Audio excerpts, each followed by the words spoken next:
Hello there, and welcome to the latest edition of Lunchtime Learnings, Morning Learnings. I don't know, I've given up evening learnings. I'm absolutely delighted to be joined by Claudio Encina, and that's most probably totally wrong, but I tried to give it a go. You did very well, Stephen. You did very well. Claudio is one of the top real estate trainers in Australia. He has worked and coached and trained many of the leading agents in Australia. So I'm incredibly grateful to be joined by you. So thank you very much. I know you're sitting in shorts and you've got a short sleeve t-shirt on, and I'm dressed like it's minus 40. So it's going to be 33 degrees Celsius here today. So it's going to be quite enough. That's enough. That's enough. So obviously you've been doing this for, I think, well over 20 years now, and obviously Yes. You've worked with the best of the best. What have you noticed? What are the top qualities for the top performers? And we'll start with that. Yeah, look, Stephen. Well, firstly, thank you for inviting me onto your show, and hopefully I can add drop some value bombs for your listeners, here and viewers coming and joining us today. I suppose, 27 years in the industry, was an agent myself in the marketplace in the eastern suburbs of Sydney in Australia.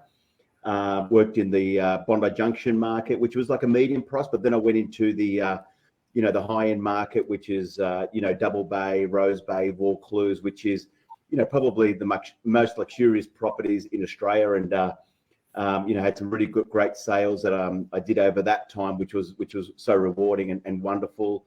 And then probably the last 13 years now, in 2010, I really had this burning desire and ambition to get into coaching, because when I started real estate back in 95, there was no coaches. The only real estate coaches and trainers were in America, none in Australia at the time.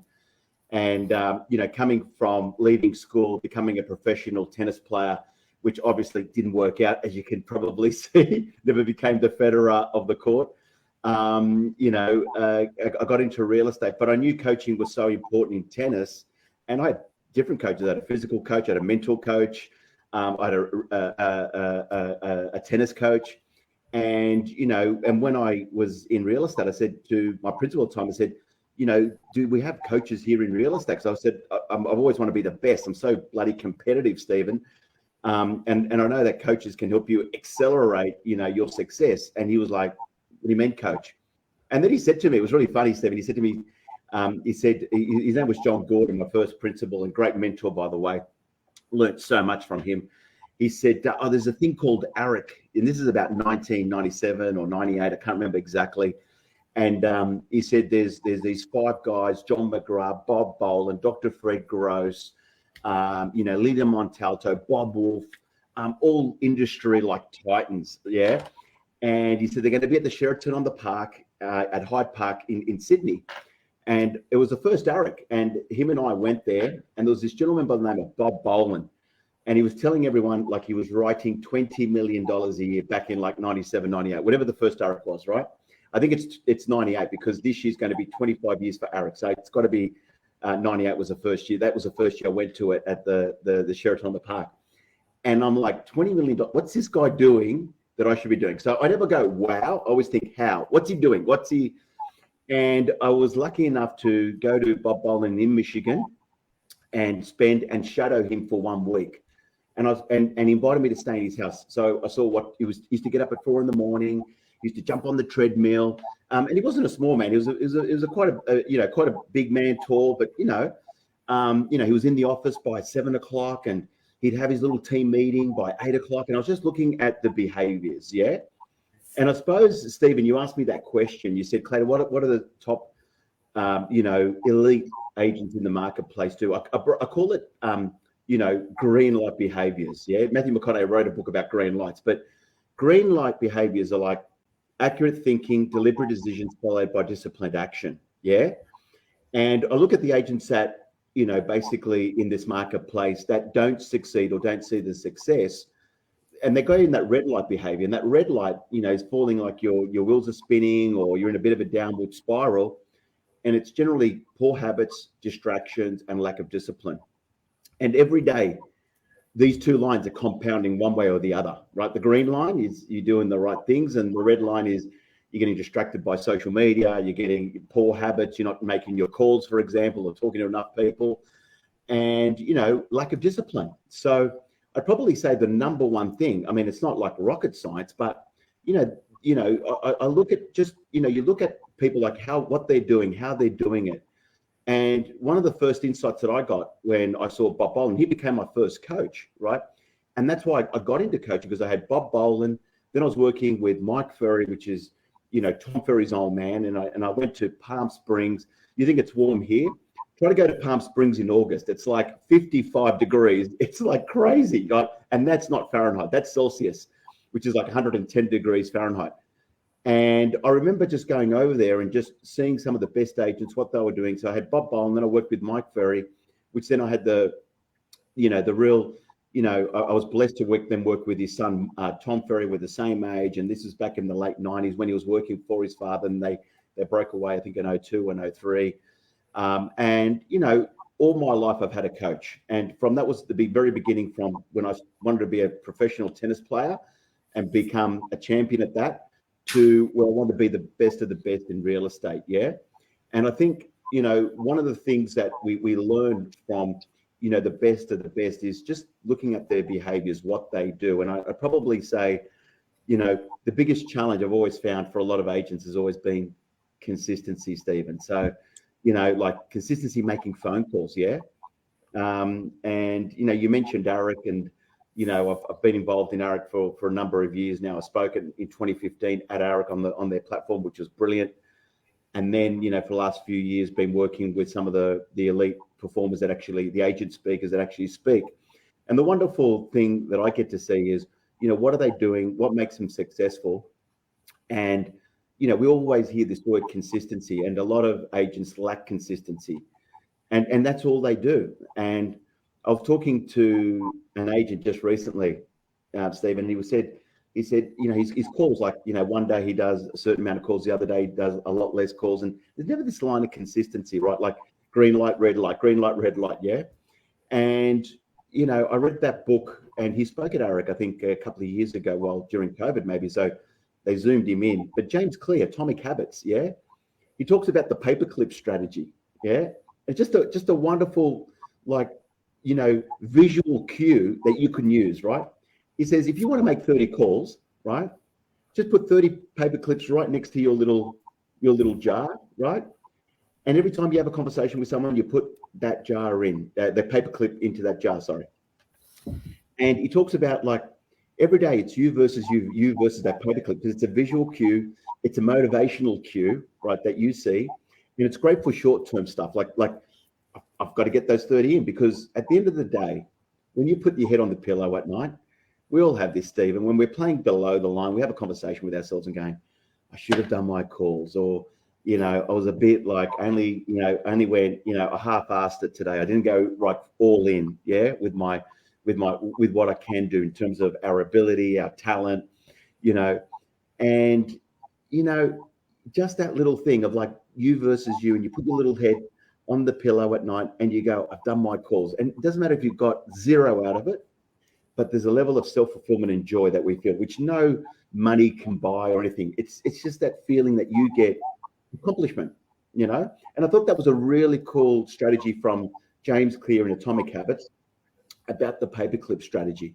So if you're an agent in this market right now, like 95% struggling to be consistent and picking up the phone and talking to people and have conversations, get the paperclip strategy with a jar.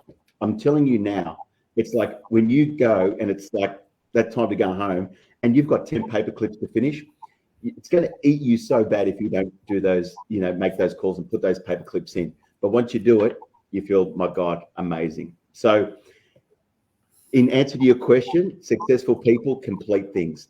They don't do half loops. They're very good at completing, and they're very consistent, but more importantly, the green light habits, as I call it. Yeah. Wow. Okay. Thank you. There's a lot in that one question you gave me. I did. You know what? I've written it all down, and there's loads of things. So you obviously guess what my favourite C word is then. Consistency. or challenge? Yeah. No. Yeah, consistency. And look, and you're spot on here. Look, the best agents are consistent. The best agents are the ones that are creating those relationships and making those calls in the 45 minutes, 1 hour. It's scheduled in their diary. They just get it done. You know, Correct. all the calling stuff, they leave their excuses at the door. They just make it happen. And there's a reason for doing it. But there's quite a few things I want to unpack with what you said.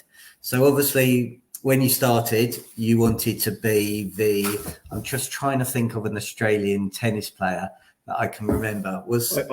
Being a tennis player, that can give you plenty.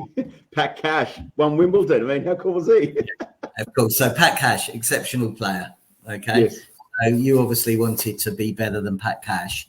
But something that I love that you said is that you had a coach for whether it was food, whether it was for tennis, whether it was for physical stuff, because you wanted to improve yourself. And one of the things that actually I took away from when I came from ARIC was the saying, professionals practice before they play. Correct. So, you know, you didn't turn up on the tennis court and say, hey, I'm playing Pat Cash today. This is going to be really easy. I just need to turn up. You know, Pat Cash can't return my service. No, you know, it's too hot for him. You're there 7 hours, 8 hours every day, hitting balls, hitting volleys, whatever it is. And what I find is that there are not enough agents practice before they play. So whether it's, you know what, fees are, I want to hold my fee up. How do I do that? You know, the vendor or the seller wants me to put the property on for considerably more money. And in fact, you know, on my Facebook group today, because I got a mastermind group, there was a question there. Should I take this property on? Because the seller wants it at this price. I think it's worth this price. And again, it's, well, you know, how do you answer that question? And for me, the professionals will sit down, they'll answer the question, they'll practice it, and then they get it right. And that's obviously what you did. You're a pro tennis coach. But what's interesting is, why did you decide to have coaches for all the different, the food, the physical? Because again, I think that's really important for agents to be having as well. Now, obviously, I'm a trainer, and I would be saying that because, of course, Stephen Brown, but Stephen Brown's not like that. Stephen Brown wants to help and add value and help people understand why it's really important to have a coach, a mentor. So why did you need many? Because, you know, there's an old saying, and I remember Les Brown saying it years and years ago, and I saw him in the States, Les Brown, probably one of the best platform speakers that I've seen ever. And he said, you know, you can't see the picture when you're in the frame, right? Like, and that's the reality. Like, you really, you know, and that's why you have a coach. There are things that when you're playing on the court that you don't see about yourself, or like when you're in a lounge room that you don't know or don't see. But it's also preparation, because the market changes, the market shifts. I'm not sure about in the UK, but here in Australia, we've had like 9 interest rate rises, you know, and aggressive ones, like to curb inflation and so forth. And, you know, right now, like, you know, your buyers and sellers are like, you know, freaking out. They're like, you know, fearful, you know, they have a level of uncertainty. What's sales? Sales is leadership. Sales is certainty. They don't need someone else to come in there with another level of uncertainty they don't know what to say or how to navigate through this, right? Or how to show a process to a particular seller when they want X, but it's probably worth Y, and how you're going to actually help them get to where they need to, but understanding why should I sell now and why should I do this? Yeah. Because where I find the agents that don't practice, Stephen, it's pretty simple. They have really shallow conversations. Right? The guys that know their stuff are able to have a profound conversation with their prospects or their clients. Yeah. And because they have that, they bring a level of value in terms of belief and confidence. And that's the value people buy from you, because you're able to navigate, right? Okay. Their concerns, you're able to navigate when they've got a really high price to achieve. So, you know, I know for a lot of my clients, you know, that I work with, Stephen, they'll know what to say, because it's no different to maybe what you're experiencing there in the UK, where a vendor's got a really high expectation on price, the market's really below that, right? And how do you handle that? And, you know, I call it the reflex, because if you're pondering and dwelling and thinking about what you're going to say next, you know, us humans, we're like animals. We pick up on that level of uncertainty, and you've got to provide and pour into them a level of certainty where I might say to you, well, look, Stephen, look, on paper, it's probably worth X, Y, Z. We know there are three prices in the marketplace. There's the bankable price, right, which is that buyer that's going to really come in today, and he's looking for a bargain, right? Okay.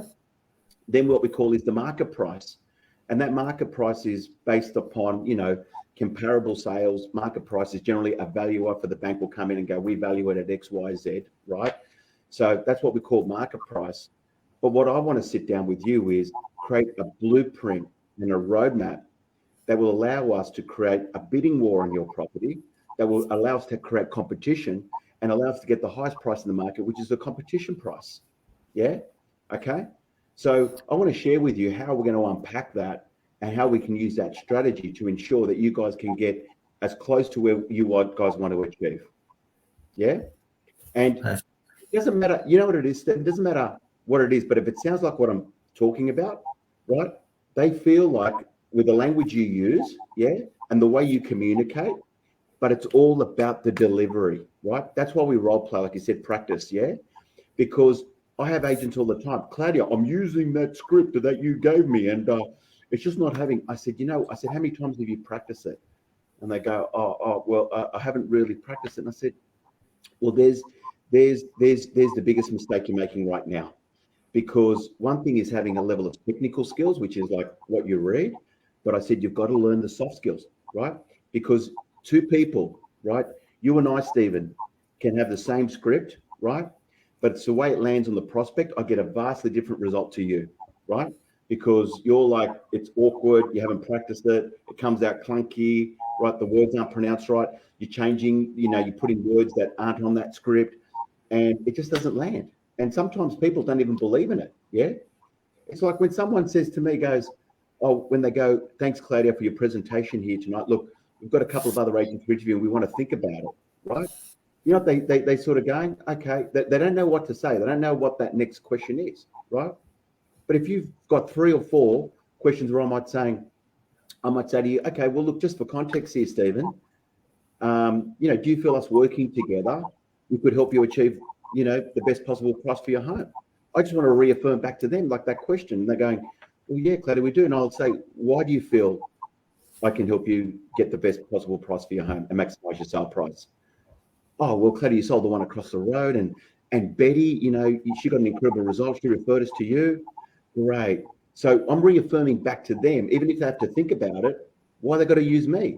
But it's coming out of their mouth, not mine. Yeah. But you know what, Stephen? You're a trainer like I am. Yeah. And you know it, like the guy that asks the question controls the conversation, but more importantly, I control their focus. And while I control their focus by asking questions, gives me a level of navigating that succession, getting that success. Yeah.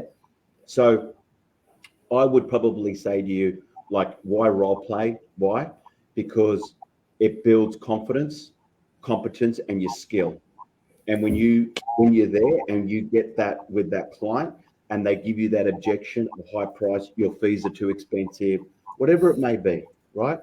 At the end of the day, I remember my first coach, Bob Boland, he said, Claudio, if you don't have 6 deep as to way to answer that objection, he goes, you don't deserve the business. And that was back in 1998 when I started working with Bobby Boland, right? And he told me that. And I just, you know what? I used to practice 3-4 times a week for half an hour with my colleagues. And I had a good principal, as I said to you earlier, John Gordon. He would just and we would just spit fire with guys. Your commission's too high. Claudio, why would I use you? You haven't sold anything in this area before. Like all of these, like bang, bang, bang, we would just like spit fire, right? It was the best, but it just built me up. So when I was in the lounge room, I was confident. And one of the values that people buy from you is value belief, right? So yeah, that's why you practice in role play. So important. Brilliant. So I've actually come away from role play. So over word role play. So yes, interesting. I did some training with 60 estate agents a couple of weeks ago, and yes. I asked a simple question. I said, right, how many of you like to role play? And out of the 60, only 1 put their hand up. So I said to her, not that sort of role play you're thinking of. And she laughed because she was actually, she brought that into the conversation before I did. And then I said to them, right, how many of you, tell us what's your hobby, whatever it is. And I think the worst answer I've ever got was I was a cheerleader. My hobby's a cheerleader.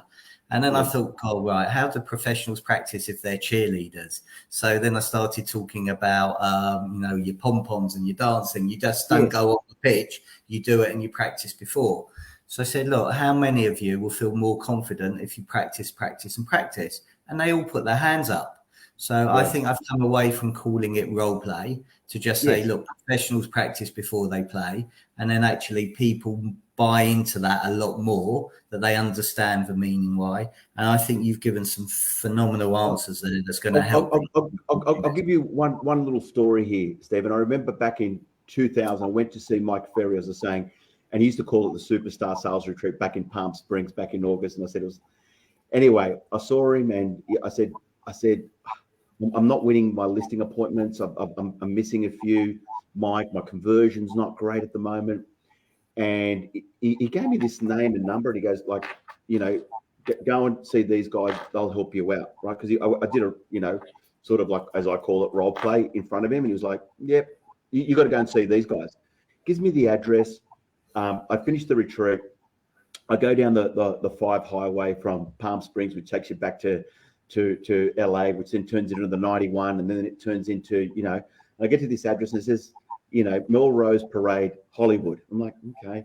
I get there, and in those days I didn't have a mobile. We didn't have mobiles back in 2000. So I get there and I go, this doesn't look right. I thought I was going to some real estate agency, some top-notch guys in LA. There must be guns in real estate. I'm going to go and see and talk about my presentation.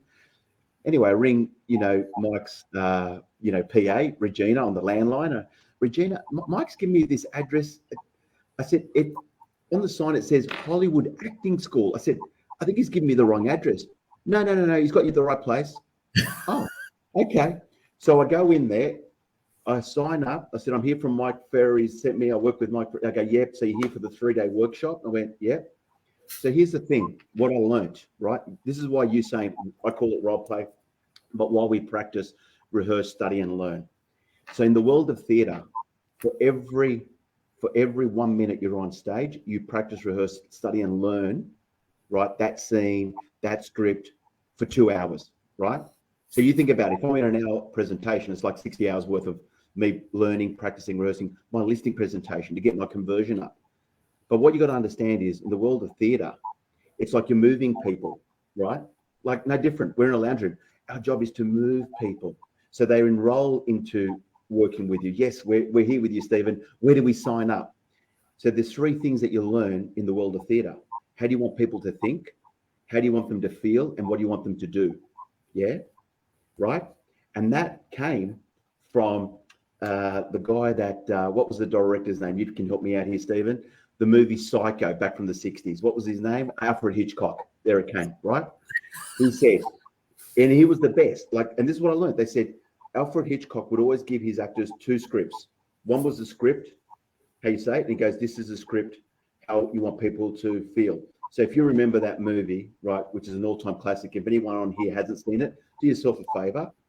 And you see that build up, for the 10 minutes when he pulls out Bates Motel, he's walking up there, like that 10-minute scene. Everyone's thinking, how do you want them to think? What's going to happen next? How do you want to feel? Everyone's scared. What do you want to do? Like, oh my God, we hope he doesn't do anything to her, right? But that's what you have to do. You have to learn. How do you want people to think, feel, and do when you're sitting in a listing appointment, right? To win that business, right? Or are you just rocking up and, just trying to be that relationship builder and going, hey, oh yeah, commonality, woo, yeah, no way. And then all of a sudden you think you've got it, but they give it to the other guy. Why? Because someone else is going to be better at you. Why not be you, but you're better at getting to what you want them to think, how do you want them to feel, and what do you want them to do? Yeah. And that is so important. Yeah. Like to do that. But most people, they don't practice, they don't rehearse, they don't study, and they don't learn. So that back in 2000, doing that, like you're saying, practicing and all this, my business from then on, my conversion, and even till today, right? Even as a coach, when people ring up for coaching, you don't want to ring up for coaching because I'll close you, right? It's like 92%. That's how high it went, 92.3 actually. But that's how much I was winning and converting. And if you're not good at that, you want to be good at it, because that's where all the money's made in conversion.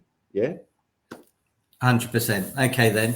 So speaking to someone who's got 92% conversion rate, which is absolutely amazing. Okay, what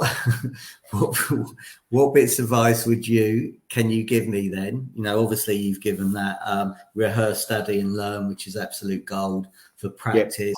Actually, you've been very good on asking for the business as well. I think that's a massive one. Yes. And follow through. But again, you know, any good scripts and dialogues that, you know, helped you get to that incredible 92%, because you're a well beater at 92%. Yeah. I think the biggest thing, number one, is you got to back yourself. Yeah, like you got to back yourself when you're going in there. You know, when two people meet, as long as there's a bit of rapport, there's a connection in some form of way, you know, and I've developed some form of trust with these people. Very, very important that, you know, when two people meet, there's whoever has the most certainty can, you know, create impact, influence, and persuasion on another person. Yeah. So it happens to me, like, it's warm today, you know, one of my mates before jumping on rings me up and goes, man, what a cool day. Why don't we go to the Newport in the afternoon to have a drink this afternoon, you know? And I'm like, oh yeah, I'm not sure. And he's going, come on, man. Like, you know, summer's going to be over in like about a week's time. And then we're going into autumn. So he goes, right. But we've got connection, we've got rapport and whatever else. And you create influence. I said, okay, well, we'll meet you. I'll meet you after, after work today. Right. So my thing is, you know, with your conversion is you're going to go and fight the fight every day. You're going to go into the cage. Yeah. Number one is you got to back yourself. Yeah. But think of it like this. Everything that you have, like, we create meanings around. Yeah. Someone doesn't, you know, respond to our text message or phone call after 2 days. We create a meaning. Oh, maybe they're going with another agent. Oh, they've chosen someone else. Right. So what happens then? Right. Our meaning becomes our focus. And when that becomes our focus, it changes our physiology. Right. So we're not as confident. We're still dwelling and thinking maybe they've gone with someone else, you know, all of these type of things. So the biggest thing in my conversion is, you know, I always back myself. I don't create, you know, we're very good at meaning makers. Yeah. We're very good at, you know, creating meanings around anything that happens in our life. Right. One of the first things that I learned over the years and having great coaches was I might lose business or I might lose that, but I always backed myself. So the thing is, when you're going in there, you're going to buy that level of, you know, you having that level of belief in yourself, number one. In terms of number two is, you know, making sure my conversion was always on point. You know, I just knew the scripts. Like, I just knew the scripts. When someone said, like, you know, a couple of questions where we said, you said to me, you know, Claudio,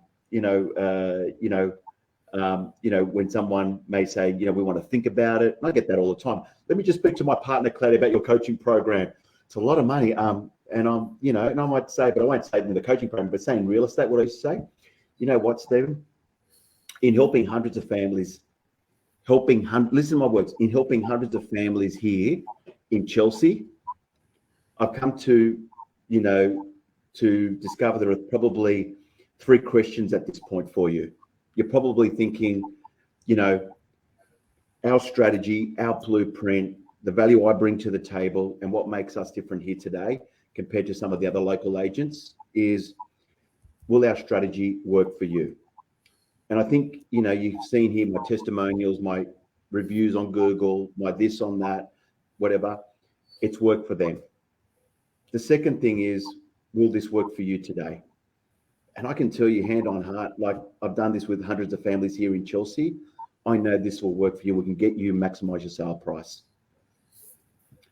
The third probably question you're probably thinking, is it worth it? Is it worth it, you know, you signing up with me today?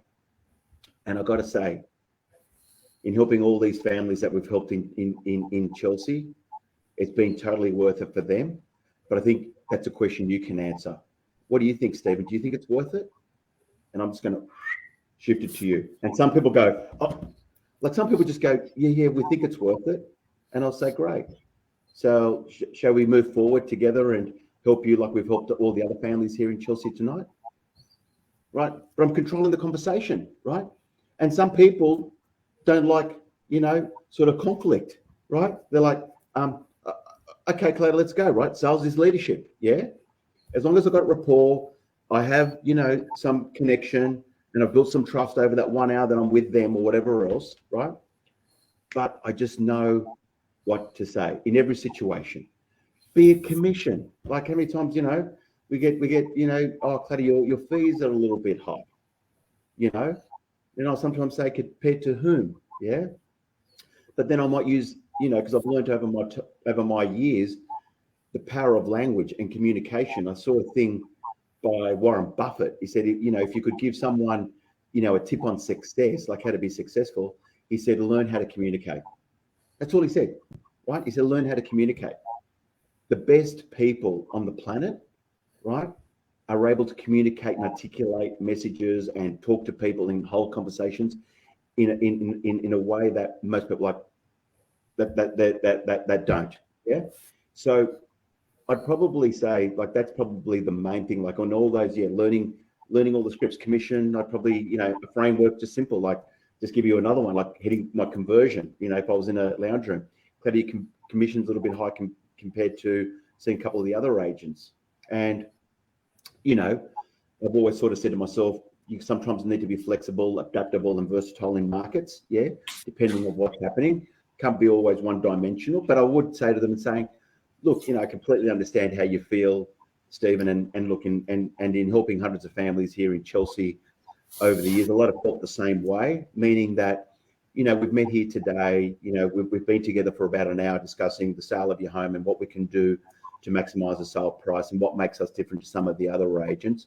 But the reality is maybe you haven't seen the real value here firsthand, but like a lot of our clients here in Chelsea, a lot of them have seen the value of me right at the end of the transaction. So what we found is by working together is let's work out what we call for our clients, working what we call the good faith guarantee. And the good faith guarantee allows you to be in total control, and meaning I'll guarantee that you can decide at the end between, 1.5 to 2.2%, because that's what they charge around here in Sydney, Melbourne, etc., roughly, right? And at the end, once we've made the sale, you can decide based on three things: my professionalism, what a full agent service looks like, and number three, the result we achieve. And if any of those don't meet your expectations, you might want to go to the lower end of what it is, 1.5, for example. Or you may well decide to go, hey, Claudio, you know what? You've done an outstanding job. You've worked really hard for us. We're more than happy to give you the top end at 2.2. But you can decide right at the end. So I don't know if you can do that in London or not with their agency agreements. Here in Australia, you can. Yeah, but we call it the flexi fee. But again, that's something I've got from Australia. But again, I just love the language. So all your language today has been great. So you talk about the good faith guarantee. You're also about maximising the price the whole time. Correct. You're talking about navigating their concerns. Yes. Which is great. So your language all the time has been really, really positive, and talking about it, which helps. And I love all your analogies about practice. Yes. You can see you've been doing it for a long time. You can see why you can see why you've got 92. Stephen, sales is my jam. Like if I said, like there's one thing I love is sales. Like I love it. I'm passionate about it. I've studied it. I've learned it. I've learned language patterns. I've learned frameworks. I've learned a bit of NLP. Just like, the more, like I said, when I wanted to be a tennis player, I went all in. When I wanted to be a real estate agent, I went all in. I didn't just like going, okay, I'll try and figure it out and work it out. 10 years would go by. Yeah. And then I was 10 years and I've seen these agents trying to work it out, figure it out themselves, but they're poor agents. The guys who are the rich agents are the guys that, break the code and really know how to accelerate. And you can't do it without, like coaching, When someone goes to me, wow, you're investing, like to pay for your coaching, Claudio, it's so much. And I said, what's your average fee? And they might go, oh, $30,000 fee for commission. I said, so I'm going to tell you now, I'm going to help you get more than one listing and one sale, right? I'm not here to help you get one more. this will pay you 10 times. I'm telling you now, minimum, right? In return. Some people can't see it, but I get them to see it, because salespeople sell a vision and they sell a destination. Doesn't matter if it's me selling it to a potential client that's thinking I've got to sell that vision and future for them, or I'm sitting in someone's lounge room and they want a certain price, but they want to get to somewhere else. I sell that vision and future. That's what we sell. Yeah. At the end of the day, as salespeople. 100%. And I think one of my biggest lessons was demonstrating to people how big their customer base is and what a data bank it is. And, you know, actually, if you do it every day and you can just get that one more market appraisal, you know, that one more market appraisal here, you know, let's say that's 250 over the course of a year if you just get one. And if you're converting at 50%, that's 125. And if you sell 70, and the average UK fee here is $6,000, which is quite scary. Okay. Well, 6,000 times 70, you know, that's an extra of 42, $420,000. Why wouldn't you want to do it? Yes, correct. Absolutely. So, absolutely. But what I want to come back to is something that you started way, way, way back at the beginning, if you can remember that far back. Yeah. I'm lucky to remember the last 30 seconds, but anyway, I'll do my best. Go for it, Stephen. and that was shadowing, you know, and you talked about Bob Bowman and you talked about Mike Ferry. And there's a lot of people here that do want to learn and do want to go out there and they do want to spend time with the people. And it's a lot easier now, I think, collaboration, or maybe it wasn't actually if you're going back 23 years ago to have that collaboration. And I think John McGrath speaks about this as well. And that's how Eric happened when I think he went into the wrong room in America and he was the only person there. And he thought about bringing Eric over and he said, well, why would people do that? And he spoke to these people and that's how it started from my memory. But there's a lot of people that won't get out their comfort zone. And you managed to get out your comfort zone. You went and you shadowed Mike Ferry, you shadowed Bob Bowman. How do you get out your comfort zone? Because there's a lot of people, again, you know, that I personally think to get in front of many people is through video rather than, you can have a conversation, but would you prefer to speak to 10 people an hour or reach 10,000 people in an hour? So there's a lot of people that won't get out of their comfort zone. How can they do that? How do the top people get out of their comfort zone and just do it? But have you got any tips on that? Well, it is just do it. And it's also like maybe thinking about like what we said earlier, like the paperclip strategy. If you're struggling to make the calls, think about the paperclip strategy from James Clear in Atomic Habits book. Brilliant book. You should definitely read it. I would probably say the reason why you get out of your comfort zone is because generally is to, basically grow. And you can't grow without taking any risks in life. And, when I've looked at it, and I remember Tom Ferry saying this to me years ago when I was working with him and I wanted to become a coach. And I said, I was super successful being a real estate agent, but, I said, Tom, there's Tom Panos, there's Josh Fegan, there's this other guy named Lee Woodward, Michael Sheargold. I'm giving him all these names, right? And I said, no one knows Claudio as a real estate coach. And he goes, how old are you? And I said, at the time I was 40, right? And I went, I'm 40. And he goes, so what are you waiting for? Like when you turn 60 to do this thing? Or like, what are you going to wait for? And I'm like, he goes, dude, you're 40. He goes, like, how much longer do you want to wait? And I'm like, okay, Tom. He goes, do it, right? I went, okay. And he goes, there's 3 scenarios, he said, whenever I take risks in his life. And I'll never forget them because here I am going from, at the time I became a sales manager after being successful as an agent. I hated that for a couple of years. That's why I went into coaching because I knew I just had much more to give in that arena. And, like I've got no clients, I've got no one, no one knows me as Claudio, the real estate coach. He said, when I take risks, right, and I get out of my comfort zone, what are the 3 scenarios? He goes, worst case, most likely, and best case scenario. And he goes, what's your best case scenario with this? And I said, I don't know, like first 12 months, I've got like 50 clients, I'm working with them with some really cool agents. He goes, yeah, that'd be pretty cool. Because what's the most likely scenario? And I went, I don't know, it's going to be pretty hard building my business for the first year or 2, He goes, yeah, that's true. And he goes, what's the worst case scenario? And I said, it doesn't work out. I can always just go back into sales, in selling real estate. He said, yeah. He goes, you know, when I take risks. He said, when I broke away from my father's business back in 2003, right?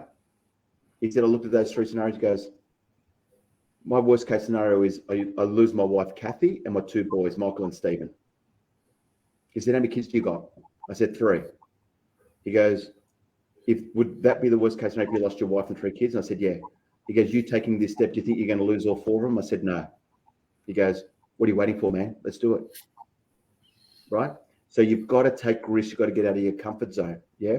From that point, I began in my life to get into that state of no. I didn't start pondering, dwelling, and thinking, because the more we started pondering and dwelling and thinking about getting out of our comfort zone, as I said earlier, it creates a meaning. And because that becomes our focus, I've got to make the calls. We create a meaning around it. Because it becomes a meaning, right? It could be fear, it could be whatever. I hate rejection, affects our physiology. Yeah. So then we don't do it. So Mel Robbins, 5-second rule. I learned a lot out of that. Like 5, 4, 3, 2, 1. Just jump into it, right? As you know, once you get into it, you do it. Was I fearful to door knock in my first early years in the 90s, getting into real estate, knocking on doors to see if someone wanted an appraisal? Yeah, it was hard. But I had the choice to either shrink in life or expand. And I know by getting out of my comfort zone, by expanding in life, it allowed me to handle better situations, right? And these days, nothing like, you know, just 2 years ago, I started doing ice baths, like 0 degrees, like in a bath, sitting there for 2 minutes. But I started learning about the power of breath, but the whole thing about the ice bath got me out of my comfort zone because I hate cold water. Like, it just freaks me out. I don't even ski, right? Like, I like to follow the sun when I go on holidays, Hawaii, Fiji. Like, I'm not the guy. Let's go to Canada and ski. I'm not into that, right? Let's go to the Italian Alps. Not that doesn't excite me, right? So I did these ice baths, but what it taught me was to be in your peak flow. Being peak flow is about getting out of your comfort zone. Yeah. Because when I was out of my comfort zone in an ice bath, it taught me to slow down my mind, slow down my breath, change my thinking, change the focus from being cold to start thinking about the times that I have with my kids are all growing up, but my 3 children, my wife. Yeah. Changing my focus, my breath. Yeah. Slowing that down. Slowing everything down, because what it taught me was how we react to things in life, whatever happens, the better you are at doing that, right? And also getting out of your comfort zone, the more you feel aligned and centered with yourself. Yeah.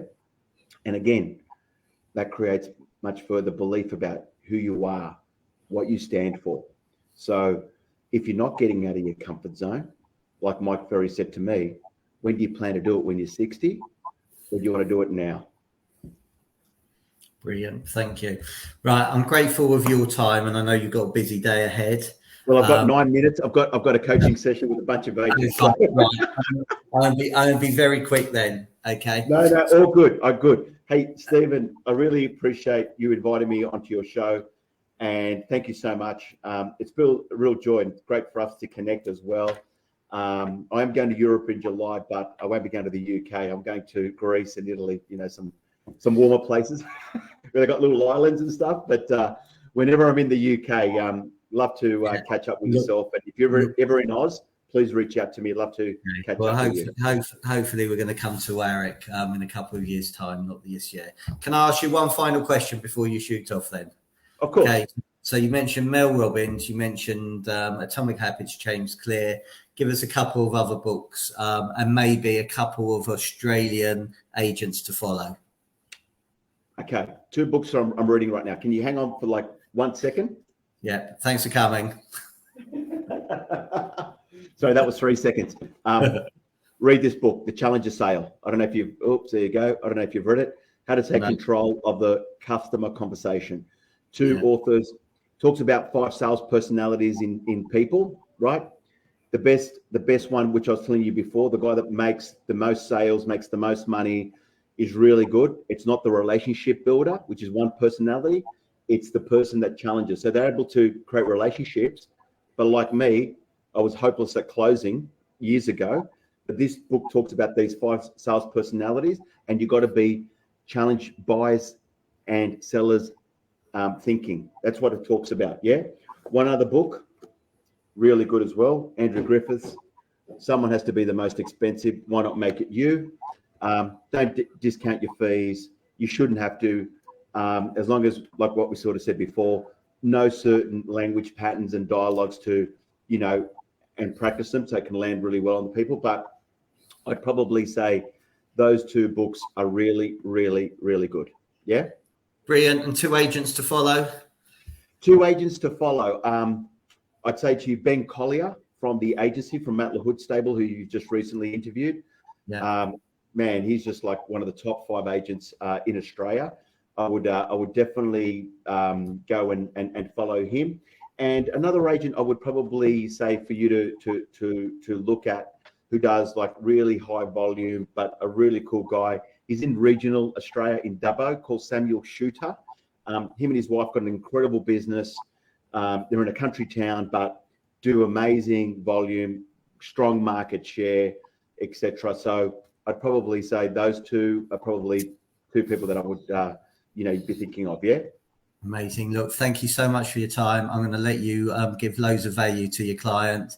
Have a lovely evening or lovely day, because I'm going to have to go to bed now. And I'll catch up with you soon. So thank you very much. And thank you, everybody. Thank you so much, Stephen. Thanks for having me. My pleasure. Thank you. Bye. Bye-bye.